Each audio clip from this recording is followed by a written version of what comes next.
Armoor Adilabad railway line సాధన కోసం ఉద్యమం ఉధృతంగా మారుతుంది. ఇప్పటికే స్థానిక ఆర్ఎన్బి అతిథి గృహం ఎదుట సాధన సమితి ఆధ్వర్యంలో చేపడుతున్న రిలే నిరాహార దీక్షలు ఇవాళ 12వ రోజుకు చేరుకున్నాయి. దీక్షా శిబిరాన్ని ప్రజా సంఘాలు, రాజకీయ పార్టీల నేతలు సందర్శించి తమ సంఘీభావాన్ని ప్రకటిస్తున్నారు.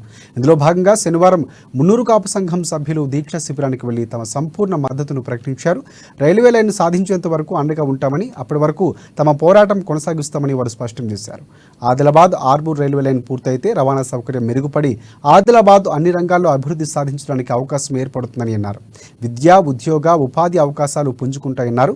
ఈ సమస్యపై ప్రభుత్వాలు ప్రత్యేక దృష్టి సారించి జిల్లా వాసుల చిరకాల కోరికను నెరవేర్చాలని వారు డిమాండ్ చేశారు.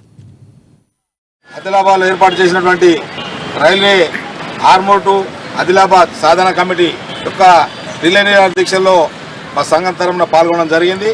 మా సంఘమే కాకుండా యావత్ ఆదిలాబాద్ ప్రజల కోరిక, ఆదిలాబాద్ నుండి ఆర్మూర్ గనక లైన్ ని లింకప్ చేసినట్టయితే ఆదిలాబాద్ ప్రజలతో పాటు మహారాష్ట్ర ప్రజలు కూడా హైదరాబాద్ చేరుకోవడంలో చాలా సమయము మనకు కలిసి వస్తుంది. మరి ఎన్నో రకాలుగా వాణిజ్య పరంగా కానివ్వండి, ట్రాన్స్పోర్ట్ పరంగా కానివ్వండి, ఇంకా ఏ విధంగా చూసుకున్నప్పటికీ ఈ రైల్వే లైన్ ద్వారా అన్ని రకాల అభివృద్ధి చెందుతుంది. కాబట్టి మరి మేము కేంద్ర ప్రభుత్వాన్ని కానీ, రాష్ట్ర ప్రభుత్వాన్ని కానీ వారి వాటాల ద్వారా మరి ఆదిలాబాద్ ప్రజలకు న్యాయం జరిగే విధంగా దయచేసి మీరు కేంద్ర రాష్ట్ర ప్రభుత్వాలు వెంటనే నిధులు విడుదల చేసి ఆదిలాబాద్ ఆర్మూర్ లైన్ లింకప్ చేసినట్టయితే మా అందరికీ మరి లాభదాయకం అవుతుంది. కాబట్టి మీరు వెంటనే విడుదల చేయాలని కోరుతూ, మీరు విడుదల చేసేంత వరకు ఆదిలాబాద్లో ఈ